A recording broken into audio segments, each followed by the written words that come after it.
Hi friends, welcome back to my channel. என் சேனலில் subscribe பண்ணுங்கள் ப்ளீஸ்.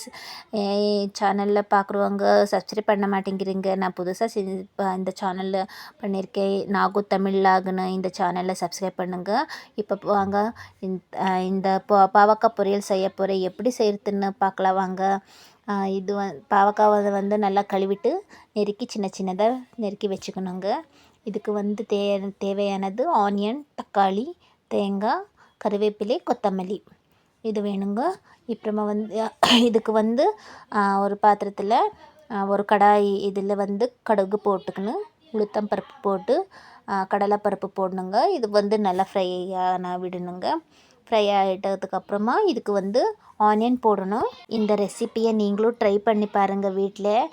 உங்கள் பசங்களுக்கு இந்த சப்பாத்தி கூட ரொட்டி கூட இது செஞ்சு கொடுங்க. நிஜமாக இது கம்ப்ளீட்டாக காலி பண்ணிவிடுவாங்க, அவ்வளோ டேஸ்ட்டாக இருக்கும். நீங்கள் லஞ்ச் பாக்ஸுக்கு கட்டி கொடுத்தா கூட ரொம்ப நல்லா விரும்பி சாப்பிடுவாங்க. கொஞ்சம் கசப்புன்னா அந்த வேண்டாத மாதிரி கசப்பு இருக்காதுங்க, ஒரு கொஞ்சம் லைட்டாக தான், ஆனால் ரொம்ப டேஸ்ட்டாக இருக்குங்க, விரும்பி சாப்பிடுவாங்க. இது ஒரு வாட்டி ட்ரை பண்ணி பாருங்கள். இது நல்லா இருந்துச்சுன்னா ட்ரை பண்ணி என் சேனலுக்கு ஒரு லைக், இதுக்கு வந்து லைக் கொடுத்துடுங்க. சேனலை சப்ஸ்கிரைப் பண்ணுங்கள் ப்ளீஸ். இப்போ வந்து இந்த பாவக்காவை இந்த ஆயிலையே ஃபஸ்ட்டு ஃப்ரை பண்ணிக்கணுங்க. ஃப்ரை பண்ணிட்டதுக்கு அப்புறமா தான் நாங்கள் தக்காளி போடணும். நல்லா வந்து ஃப்ரை பண்ணிக்கணும்.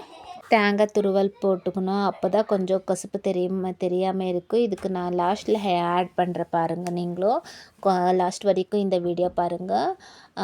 தக்காளி போட்டு நல்லா அது ஃப்ரை பண்ணிவிட்டு அப்புறமா தான் அதுக்கு வந்து மிளகா பொடி போட்டுக்கணுங்க. மிளகா பொடி போட்டு நல்லா ஃப்ரை பண்ணிவிட்டு அதிலே கொஞ்சம் தண்ணி விடுங்க. அதனால் அந்த தண்ணியிலே நான் தண்ணி போடாமல் ஃப்ரை பண்ணிக்கணும். அப்புறமா கொஞ்சம் அதுக்கு வந்து பெருங்காயம் பெருங்காயத்தை போட்டுக்கணும் கொஞ்சம்.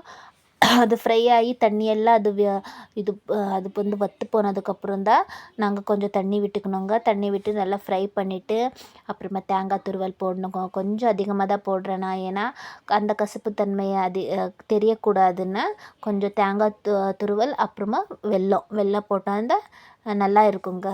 நீங்களும் இந்த மாதிரி ஒரு வாட்டி ட்ரை பண்ணி பாருங்கள், ரொம்ப டேஸ்ட்டாக இருக்கும். கமெண்ட் பண்ணுங்கள் பாருங்கள். கொத்தமல்லி லாஸ்ட்டு தூவி விட்டுட்டா நல்லா ஸ்மெல் கமகமான நல்லா இருக்குங்க. நல்லா ஆச்சு. இப்போ ஃப்ரை எல்லாம் ஆச்சு. இப்போ வந்து சப்பாத்தி செய்யலாம் இந்த பாவக்காய் பொரியலுக்கு அப்படின்னு சப்பாத்தி செஞ்சுன்னு இருக்குங்க. பார்க்கலாம். நீங்களும் இந்த மாதிரி ட்ரை பண்ணிவிட்டு உங்கள் பசங்களுக்கு லஞ்ச் பாக்ஸுக்கு கட்டி கொடுத்தா நல்லா விரும்பி சாப்பிடுவாங்க. சப்பாத்தியை நல்லா கொஞ்சம் சாஃப்டாக கொஞ்சம் ஆயில் விட்டு பிசைஞ்சு வச்சுக்கணுங்க. அப்போ தான் ரொம்ப சாஃப்டாக வரும். ஒரு 1/4 மணி நேரம் இல்லை 10 நிமிஷம் அது நாங்கள் சப்பாத்தி மாவை பிசைஞ்சு வச்சுட்டு அப்புறமா தான் சப்பாத்தி செய்யணும். அப்போ கொஞ்சம் ஸ்மூத்தாக சாஃப்டாக இருக்குங்க. அது வந்து ஃபஸ்ட்டு தவா மேலே போட்டதுக்கப்புறம் தவா மேலே ஆயில் விட்டதுக்கப்புறமா சப்பாத்தி போடக்கூடாதுங்க. முதல்ல தவா மேலே சப்பாத்தி தேய்ச்ச இது போட்டு அப்புறமா திருப்பணும். கொஞ்சம் அது பபுள்ஸாக வரும், அப்போ அதை திருப்பிட்டு அப்புறமா தான் ஆயில் போடணுங்க. இல்லைன்னா அது ஒரு மாதிரி உஞ்சின்னு ஒரு மாதிரியாக இருக்கும். இது மேலே தடவுனா தான் ஷைனிங்காக நல்லா இருக்கும், அப்புறமா சாஃப்டாகவும் இருக்குங்க. சப்பாத்தி செஞ்சுட்டு பாருங்கள் எவ்வளோ சாஃப்டாக அந்த சைடு ஓரமெல்லாம் நல்லா வெந்திருக்கு, ரொம்ப சாஃப்டாகவும் இருக்குது, உங்களுக்கு பார்த்தாலே தெரியுது. இப்போ வந்து அது பொண்ணு சாப்பிட்டு நல்லா இருக்குமான்னு சொல்லியிருந்தா பாருங்கள். நீங்கள் ட்ரை பண்ணி பாருங்கள். என் சேனலை சப்ஸ்கிரைப் பண்ணுங்கள் ப்ளீஸ். தேங்க்யூ ஃபார் வாட்சிங்.